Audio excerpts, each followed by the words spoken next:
আপনারা মুসা আলাইহিস সালামের ঘটনা জানেন। উনি যখন বনি ইসরায়েলকে নিয়ে লোহিত সাগরের সামনে আসলেন, ফেরাউন তার সৈন্য নিয়ে ধাওয়া করলো, আল্লাহ তাআলা সাথে সাথে কি রাস্তা বানাই দিলেন নাকি?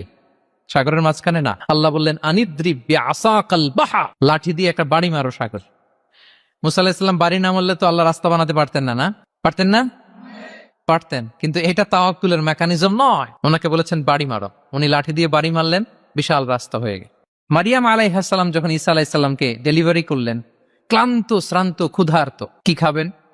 আল্লাহ তাআলা বললেন ওয়াহুজ্জি ইলাইকি বিজিযইন নাখলাতি তুসাকিত আলাইকি রুতাবান জানিয়া, মানে ম্যারি মানে মারিয়াম, একটু কষ্ট করে উঁচু হয়ে পাশে একটা খেজুর গাছ আছে, ওটা ডাল ধরে টান দাও, টসটসে পাকা খেজুর পড়বে নিচে, ওটা খাও। উনি টান না দিলে আল্লাহ এমনি অটোমেটিক্যালি পাঠাতে পারতেন না খেজুর? আল্লাহ পাঠানোর। তাহলে এই পৃথিবীর সিস্টেম হচ্ছে আপনাকে কষ্ট করতে হবে, আপনার রোলটা আপনাকে প্লে করতে হবে, আপনাকে চেষ্টা করতে হবে, তারপরে আপনি তাওয়াক্কুল করবেন, তাহলে এটা প্রপার তাওয়াক্কুল হবে।